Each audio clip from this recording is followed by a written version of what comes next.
Bahasa bagi sebagian orang adalah sarana untuk mencapai kejelasan ya. Orang berkomunikasi melalui bahasa tujuannya agar pesan tersampaikan, agar komunikasi bisa dimengerti sepenuhnya. Bahkan lewat bahasa orang bisa mencapai pada taraf keabadian ya. Kita ingat orang seperti Pramudia Anantatur pernah menulis bahwa menulis itu sendiri adalah bekerja untuk keabadian. Karena dengan menulis dia bisa dibaca sampai ke anak cucu dan seterusnya. Tapi dalam video ini, saya akan menunjukkan bahwa bahasa itu bekerja justru dengan kegelapan. Dan satu hal yang sangat erat berhubungan dengan bahasa adalah justru kematian, lawan dari keabadian.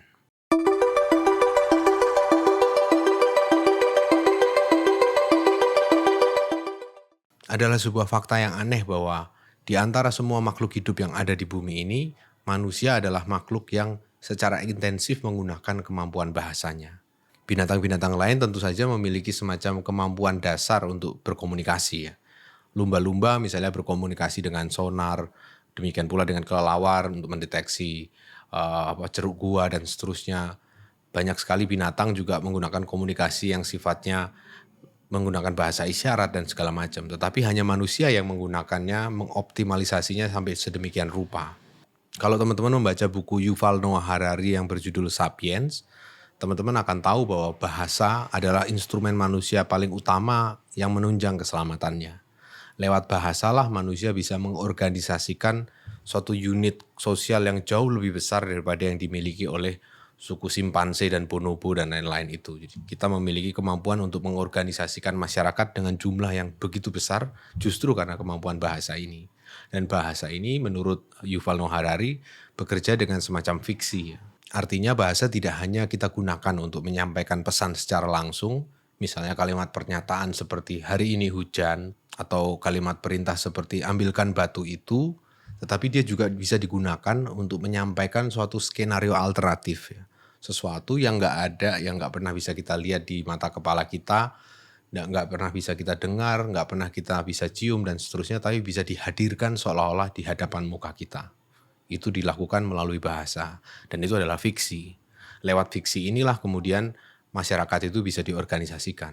Misalnya fiksi tentang leluhur bersama. Bahwa kita semua pada zaman dahulu kala memiliki sepasang suami istri pertama yang kemudian memperanakkan seluruh umat manusia. Nah itu adalah salah satu fiksi bagaimana leluhur pertama itu bisa mengikat identitas kita.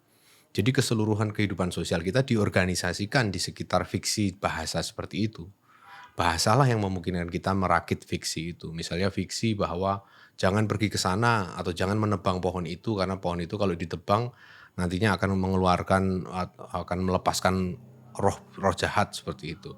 Maka kita melindungi pohon itu, maka kemudian kita melakukan pengelolaan alam secara lebih berkelanjutan dan seterusnya itu karena juga semacam fiksi yang berkembang tentang penunggu alam semesta ini. Dengan cara fiksi itulah kita bisa menjawab persoalan-persoalan sehari-hari kita. Kalau kita bayangkan manusia di zaman kuno ya, zaman katakanlah tahun 1000 sebelum Masehi dan seterusnya itu mereka mengorganisasikan dirinya ke dalam unit-unit sosial yang semakin lama semakin kompleks melalui perantaraan fiksi semacam itu. Dan fiksi itu bisa bekerja karena karakter khas dari bahasa, yaitu bahwa bahasa bukan hanya bisa merekam ulang apa yang sudah pernah kita alami, pernah kita lihat dan seterusnya, tapi dia bisa menghadirkan sesuatu yang baru, yang nggak pernah sekalipun kita alami. Dan itu bisa dihadirkan lewat kemampuan bahasa ini. Misalnya kita contohkan bahwa bahasa itu bisa mengubah apa yang kita sebut sifat menjadi benda. Misalnya tindakan yang berani ditransformasi menjadi keberanian. Dari sesuatu yang partikular bertransformasi menjadi sesuatu yang universal. Kemudian contoh lainnya kita juga bisa bicara tentang misalnya kuda dan burung merpati. Kemudian kita membangun asosiasi di antara keduanya lewat bahasa dan dari situ lahirlah kuda sembrani atau kuda dengan sayap burung seperti itu. Ini adalah contoh bagaimana bahasa itu bisa bekerja merakit fiksi, merakit sesuatu yang tidak ada di depan kita menjadi ada di depan kita. Dengan kekuatan magis bahasa semacam inilah masyarakat itu bisa berkelanjutan ya. Apa yang diingat oleh leluhur kita 1000 tahun sebelum Masehi bisa diteruskan dalam bentuk berbagai cerita, mitos dan seterusnya sampai dengan hari ini. Sampai dengan apa yang kita jalani sehari-hari yang kita terima begitu saja. Misalnya Berbagai macam kode norma yang kita gunakan dalam masyarakat itu sebetulnya kita warisi melalui bahasa sejak ribuan tahun yang lalu ya, yang mungkin pertama kali diciptakan sebagai fiksi seperti tadi kita menciptakan kuda sembrani dari kuda dan burung merpati sebagai kata-kata. Lama-lama kemudian ya muncul sebagai suatu kenyataan yang kita terima begitu saja, bahwa ada yang disebut sebagai kode norma, bahwa ada yang disebut sebagai moral dan seterusnya itu karena fiksi bahasa yang kita warisi turun-temurun dan kita sebut sebagai tradisi. Jadi bahasa bisa dilihat dalam hari ini sebagai semacam reservoir atau wadah penampungan memori kolektif manusia. Semua yang diingat oleh manusia itu pernah ditorehkan di dalam bahasa itu. Bahasa itu adalah semacam raga dari ingatan kolektif umat manusia dari ribuan atau bahkan puluhan ribu tahun yang lalu itu. Oleh karenanya wajar kalau dikatakan bahwa bahasa atau aktivitas yang berkaitan dengan bahasa seperti tulis-menulis itu adalah suatu aktivitas yang sifatnya bekerja untuk keabadian. Persis karena bahasa itu adalah reservoir dari ingatan kolektif yang umurnya itu lebih tua dari umur semua manusia ya. Puluhan ribu tahun yang lalu, ratusan ribu bahkan. Tentu tidak ada bahasa yang bertahan sepanjang itu ya. Artinya bahasa dari 100.000 tahun yang lalu tidak kita praktekkan hari ini, sudah punah sejak entah kapan gitu. Tapi semacam ada estafet dari ingatan kolektif itu ke dalam apa yang kita sebut sebagai terjemahan atau serapan. Nah, lewat proses penerjemahan semacam itulah ingatan itu dilestarikan. Bahasa dari peradaban-peradaban kuno seperti Sumeria dan seterusnya itu mungkin tidak selamat hari ini, tetapi dalam proses kehancuran peradaban itu ada bahasa atau kosakata tertentu yang masih bisa diingat orang, para pelakunya atau para orang yang menjadi bagian dari bangsa itu yang kemudian mentransformasinya menggunakannya dalam konteks masyarakat yang lain. Ketika dia dijadikan budak misalnya oleh bangsa penakluknya, dia mengucapkan sejumlah kata yang sebetulnya berasal dari bahasa ibunya yang sudah punah. Beberapa kata itu yang kemudian diadopsi secara tidak sadar ke dalam bahasa ibu yang baru, dan dari situlah ingatan dari bangsa-bangsa kuno yang sekarang sudah punah itu masih kita warisi. Kita mewarisi segala macam pengalaman manusia, ingatan, kenangan manusia itu di dalam bahasa yang kita gunakan sekarang ini. Jadi dalam setiap silabel, setiap suku kata yang kita gunakan, itu terdapat di dalamnya, terkandung di dalamnya segala macam jerih payah manusia. Semua kepandaian dan kebodohan manusia, semua keyakinan, ambisi, ketidakpercayaan diri, semua itu terkandung di dalam bahasa yang kita warisi sekarang. Jadi memang benar bahwa bahasa itu berkait erat dengan keabadian ya, seperti dikatakan Pram tadi. Akan tetapi pada saat yang sama, bahasa ini juga mengandung hubungan yang sangat erat dengan kematian ya, dengan kegelapan, dengan kehancuran. Kita bisa melihatnya dengan memeriksa pangram. Pangram ini adalah satu untayan kata dalam bentuk kalimat yang menghadirkan keseluruhan huruf dalam suatu bahasa. Misalnya dalam khasanah bahasa Inggris kita kenal pangram yang dipakai di mana-mana. The quick brown fox jumps over the lazy dog. Ini adalah pangram karena di dalam kalimat ini terkandung semua huruf dalam bahasa Inggris. Ini adalah pangram Inggris. Demikian pula dengan pangram-pangram yang lain, setiap bahasa punya pangramnya sendiri. Bahasa Indonesia itu belum ada pangram yang diakui resmi ya, maksudnya diakui umum oleh banyak orang sebagai pangram bahasa Indonesia. Tetapi kalau kita bergeser ke sudut pandang tradisional ya, bahasa Jawa misalnya, kita mengenal pangram dalam bahasa Jawa yang seringkali juga disebut sebagai pangram sempurna. Artinya suatu pangram, suatu kalimat di mana setiap huruf dalam bahasa itu ditampilkan hanya satu kali, tidak ada pengulangan. Sedangkan kalau pangram Inggris tadi, kan kita lihat ada pengulangan ya. Kata the kan berulang ya. The quick brown fox jumps over the lazy dog. Jadi the-nya kan 2 kali itu. Itu bukan pangram sempurna. Pangram sempurna itu adalah ketika di dalam satu kalimat itu, setiap huruf dalam bahasa itu tampil hanya 1 kali. Jadi betul-betul mendisplay tubuh dari bahasa itu. Pangram sempurna dalam bahasa Jawa itu adalah alfabetnya sendiri, yaitu Hana Caraka, Data Sawala, pada jayanya, maka Batanga. Dalam bahasa Jawa, apa yang dilatinkan sebagai huruf A, itu seringkali dibaca sebagai O. Ya. Misalnya, dalam konteks Hana Caraka tadi, cara membaca yang tepat seringkali adalah Hono Coroko, Data Sawala, Pada jayanya, maka Batanga. Yang menarik adalah bahwa pangram bahasa Jawa ini mengandung suatu mitos ya, suatu cerita atau narasi yang sebetulnya menarik untuk digali lebih lanjut ya.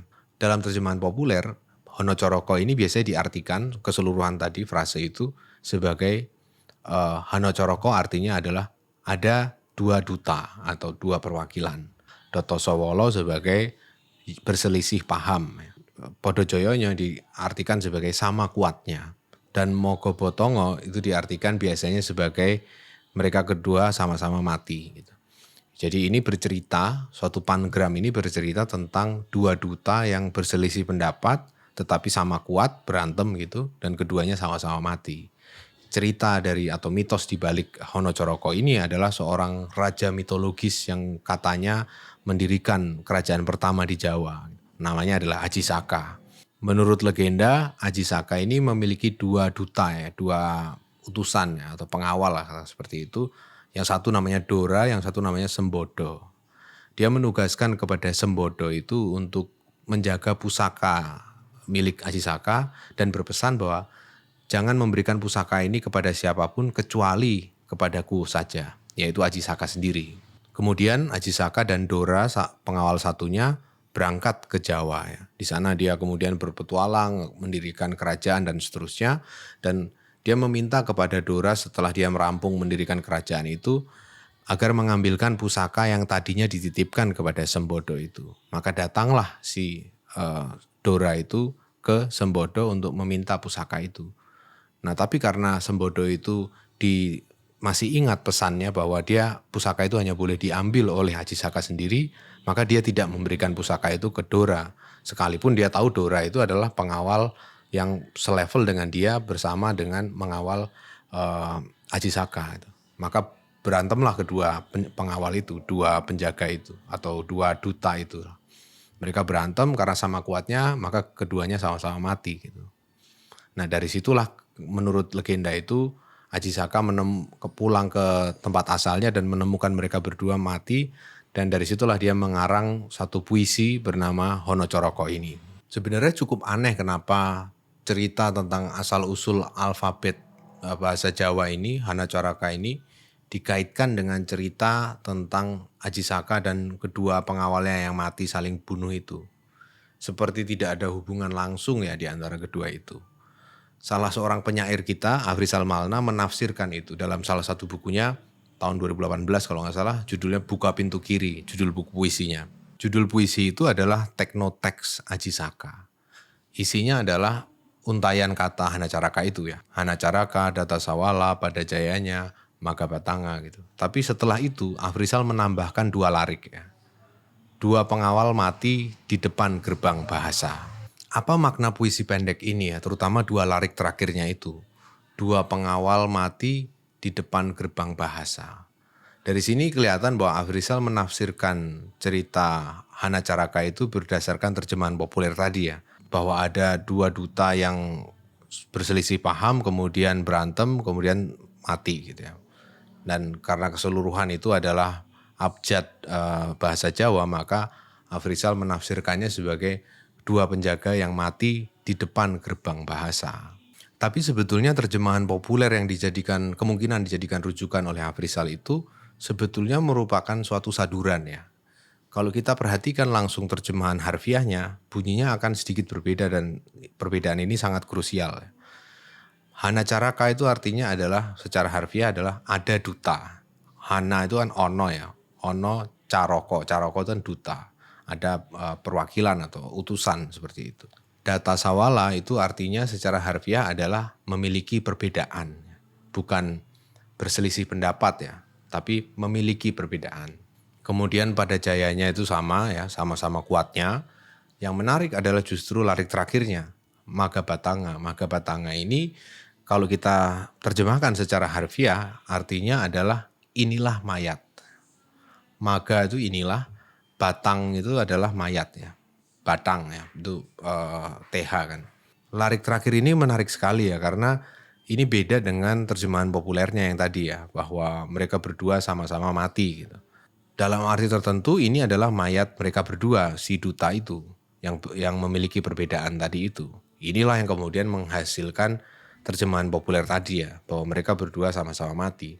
Tapi kita bisa melihat juga, kalau kita lihat konteksnya, menafsirkan secara berbeda dengan melihat bahwa Aji Saka itu kan menciptakan bahasa dari situ. Berarti yang disebut sebagai inilah mayat itu adalah bahasa itu sendiri, Hana Caraka itu sendiri. Artinya bahwa bahasa itu sendiri adalah sebuah mayat ya. Dan dari situ bisa disimpulkan bahwa yang jadi soal bukanlah dua pengawal itu mati di depan gerbang bahasa seperti dalam puisi Afrizal tadi, tetapi bahwa dua pengawal itu mati dan kematian mereka adalah bahasa itu sendiri. Mereka berdua mati dan mayatnya menjadi bahasa. Jadi bahasa itu terdiri atau terbuat dari kematiannya.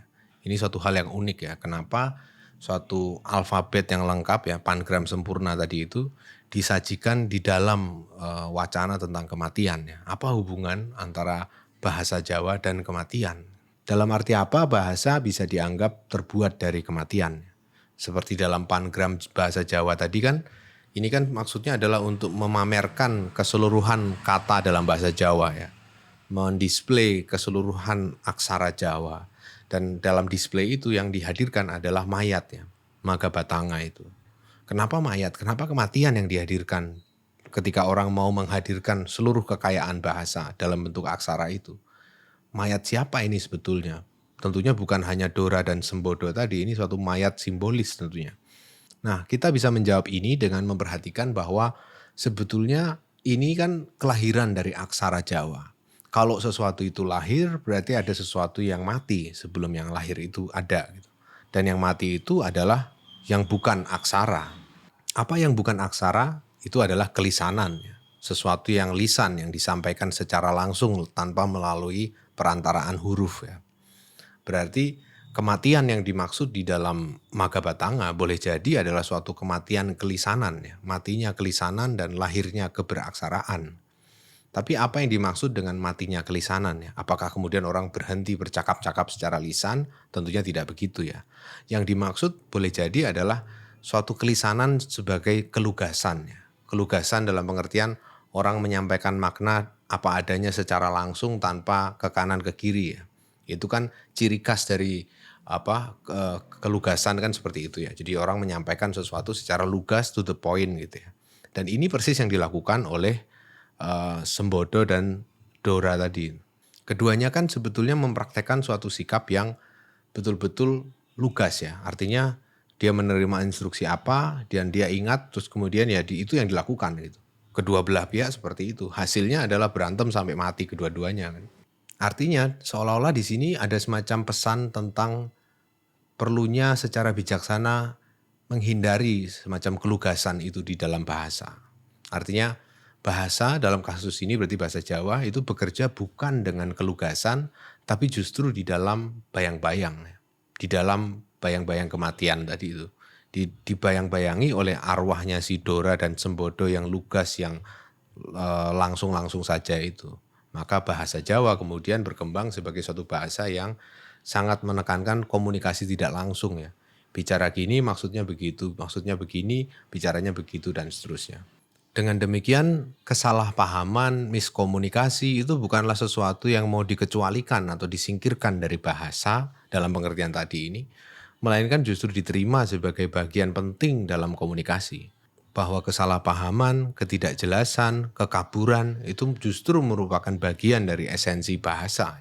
Bahasa yang semula kita anggap sebagai sarana untuk menerangi segala sesuatu lewat kata-kata, kini memiliki fungsi keduanya yang tidak pernah bisa dilepaskan dari fungsi pertama tadi, yaitu menghadirkan kegelapan, menyelimuti sesuatu, membuat apa yang menampak dengan jelas itu menjadi kabur kembali, dan itu adalah unsur yang tidak terelakkan dari bahasa. Dan ini yang mungkin bisa dipetik dari pelajaran tentang pangram bahasa Jawa tadi ya. Jadi bahwa dalam setiap laku berbahasa dia tidak hanya mengandung unsur mengingat ya, mengingat apa yang sudah diingat oleh nenek moyang kita, leluhur kita, tetapi juga ada unsur melupakan ya. Ada unsur amnesia, ada unsur ketika kita salah mengenali sesuatu sebagai yang lain ya. Kita mengenali sesuatu sebagai kakek moyang kita, ternyata itu malah bukan kakek moyang kita, justru kakek moyang kita justru musuhnya si orang itu dan seterusnya. Ini adalah suatu resiko dalam bahasa ya, yang merupakan bagian inherennya. Kita nggak bisa meninggalkan itu. Dan ini persis menunjukkan bagaimana bahasa itu bekerja seperti tradisi ya. Tradisi itu kan tidak sepenuhnya terdiri dari ingatan ya. Dia justru barangkali justru sebagian besar terdiri dari salah ingat ya. Kita salah ingat masa lalu kita sebagai masa lalu orang lain, kita mengingat masa lalu orang lain sebagai masa lalu kita, masa lalu mereka dan seterusnya itu campur aduk jadi satu dan itulah yang kita sebut sebagai tradisi. Itulah yang kita sebut sebagai bahasa dan lewat itulah kita berbicara tentang dunia, tentang diri kita. Dan kita nggak punya cara lain selain itu ya, selain lewat kesalahpahaman itu, lewat kekaburan itu, lewat kematian itu.